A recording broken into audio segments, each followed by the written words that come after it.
बहुत बहुत स्वागत है आप सभी का हमारे इस हॉरर भरी कहानी में। तो आपको कहानी कैसा लगा मुझे ज़रूर बताइएगा लास्ट में। और अभी आप चलिए, मैं आपको कब्रिस्तान की एक सच्ची कहानी सुनाने वाली हूँ, तो ध्यान से सुनिएगा।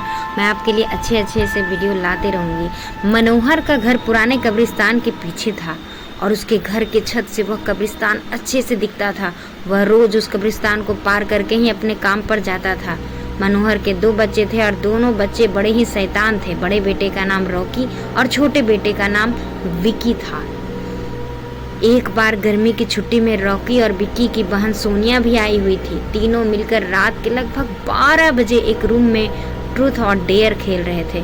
रॉकी सोनिया से पूछता है कि तुम ट्रूथ लोगी या डेयर। सोनिया डेयर लेती है और पूछी है कि तुम लोग कुछ खतरनाक करने के लिए तो नहीं कहोगे ना।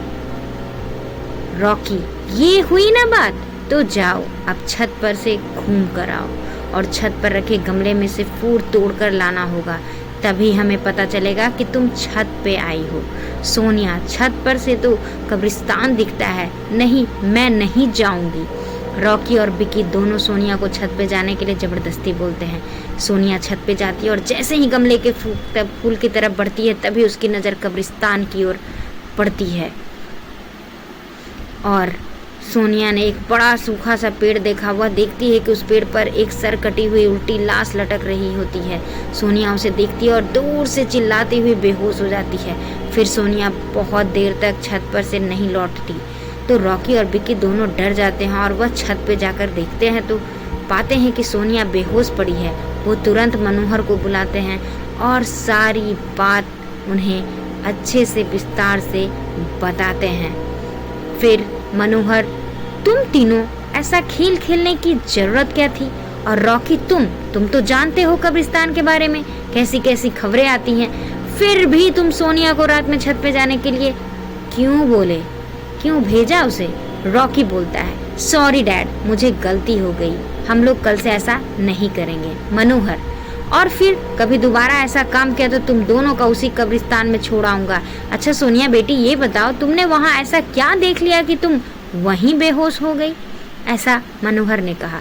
सोनिया सहमी हुई हालत में मनोहर को सारी बात बताती है कि उसने क्या देखा। मनोहर ने उस कब्रिस्तान के बारे में ऐसी खबरें पहले भी सुनी थी, इसलिए वह सोनिया को डांटता नहीं और बच्चों को संभल कर रहने की सलाह देता है। एक दिन मनोहर को काम से छुट्टी मिलने में देर हो जाती है और उसी दिन उसे ऑटो भी नहीं मिलती।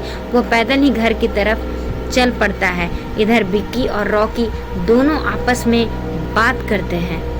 बात करते हुए आगे बढ़ते हैं तो हम लोगों को क्या पता चलता है कि रॉकी फिर उन्हें बोलता है कि विक्की, तुम्हें क्या लगता है सोनिया ने जो कहा वो सच है?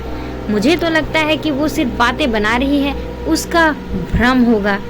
विक्की, अरे नहीं भाई, तुमने उसकी हालत देखी नहीं, एक दिन भी और यहाँ रुकने का तैयार नहीं हुई। मुझे लगता है उसने सच में कुछ देखा होगा। रॉकी, चलो हम कब्रिस्तान में जाकर खुद ही देख लेते हैं। विकी, अरे भाई तुम पागल तो नहीं हो गए हो? मुझे अपनी जान बहुत प्यारी है, मैं कहीं नहीं जाऊंगा और तुम भी मत जाओ। विकी ने मना करने के साथ रॉकी को भी मना किया और वो अकेले ही कब्रिस्तान की ओर चल देता है। कब्रिस्तान का दरवाज़ा खोलता है और अंदर चला जाता है। वह उस पेड़ की ओर भी देखता है जिस पर सोनिया को सर कटी हुई उल्टी लाश दिखी थी। रॉकी खड़े होकर उस पेड़ की ओर देखता है, तभी एक अदृश्य हाथ उसके पैरों को पकड़ लेता है। रॉकी डर जाता है और जोरों से चिल्लाने लगता है, बचाओ बचाओ, छोड़ दो मुझे, मुझसे गलती हो गई, मैं फिर यहाँ कभी दोबारा नहीं आऊँगा। ऐसा रॉकी चिल्लाने लगता है और बार बार उसे छोड़ने और बचाने की गुहार करने लगता है। दूसरे कोने पर एक कब्र होती है जो कि खुली हुई होती है, उसके ऊपर खून लगा हुआ होता है। वह अदृश्य हाथ रॉकी को खींचकर लाते हैं और उस कब्र में ढकेलने की कोशिश करने लगते हैं। रॉकी फिर से चिल्लाता है, छोड़ दो, मुझसे गलती हो गई, फिर यहाँ कभी नहीं आऊँगा, मुझे मत मारो, मुझे जाने दो। मनोहर काम से पैदल घर पहुँचने वाला ही था। जैसे ही वह कब्रिस्तान से गुजरता है उसे रॉकी की आवाज़ सुनाई दे देती है। और फिर क्या हुआ जो आप आगे देखिए। तो मनोहर को क्या हुआ? मनोहर बोलता है, ये क्या, ये तो रॉकी की आवाज़ लगती है, ये तो कब्रिस्तान से आ रही है, मुझे वहाँ जाकर देखना होगा। मनोहर कब्रिस्तान में चारों ओर देखता है लेकिन रॉकी उसे कहीं दिखाई नहीं देता। वह घर लौट कर आता है और विक्की से पूछता है कि रॉकी कहाँ है। विकी, पापा मेरे बार बार मना करने के बावजूद भी रॉकी कब्रिस्तान चला गया। वो जानना चाहता था कि सोनिया जो कह रही थी वो सच था या नहीं। इस पर मनोहर बोलता है, हमारे पास समय बिल्कुल भी नहीं है, जाओ घर के मंदिर में से शंख में जो जल रखा है वह जल्दी से लेकर आओ।